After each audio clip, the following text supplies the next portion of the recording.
This is the eighth installment of the conversation between Armand, Kruger and Etsko Schuitema on the Care and Growth Leadership Model.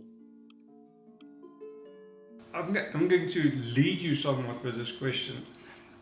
In all of the programs that Schuitema run, one starts off with a couple of questions. And one of the questions, for instance, would be if you had to design your ideal boss, the person you really want to work for, how would you describe that person? And in a sense, this is where the validity of the information comes in. Because that question, no matter where you ask it, tends to get you the same answers. No, absolutely correct. And that's where the validity. Give us just some one or two examples of the kinds of things that people say when you ask the question about the boss. So you will always be able to class the answers that people give you in two classes. There's a class that's got a kind feel about it. It's almost like an unconditional feel, because people would say something, I'd work for a boss that I want to because the boss is trustworthy, because the boss is supportive, the boss listens, the boss is approachable, the boss has a genuine interest in me as a person. All of those themes reflect an idea that the boss is not just there to get something out of the subordinate, has a genuine interest in the affairs of and the well-being of the subordinate, cares for the subordinate. So we've used the word care to describe that theme. Okay. But then there's another set of material that isn't hasn't got this sweet kind of, it's tougher.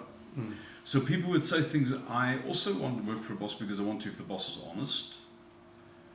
And if you ask people, well, do you know that, I mean, if he's honest, will he always be nice? They'll say, no, not at all. So, well, so sometimes they'll say things to you that you'll find upsetting. And I say, yes, indeed. So why on earth do you want that? They say, well, I mean, if he's not honest with me, if he doesn't upset me, how am I going to know where I stand? I can't learn, I can't grow. So further to this harder theme, people say, I'd like a boss to be fair with me for the same reason. I want to know where I stand. I'd like a boss to articulate a vision or have a strategic kind of flair, because I can't achieve anything if I don't know where I'm going to. I'd like to work for a boss who's knowledgeable, because it's difficult to learn off an idiot, etc., etc. So the second category of things always relates to the issue of growth. In other words, when people work for a boss because they want to, the boss does two things for them: cares for them sincerely and gives them an opportunity to grow. Those two criteria of care and growth are absolutely universal. And to account for the universality, you have to ask yourself what you're asking when you ask somebody who's the boss you'll work for because you want to. If you work for somebody because you want to, let's say, for instance, I work for you because I want to, because you're such a wonderful person, you do all of this nice stuff for me. And one day you come and you ask me to do something, clearly I'll do it. And in fact, I'll do it with a sense of loyalty and commitment, which kind of means I give you the right to ask me to do things or to exercise power over me. Which means these criteria of care and growth are the universal criteria for legitimate power. And it becomes apparent that they're the universal criteria if you consider, the first relationship of power that we've had with another human being, which is with our parents.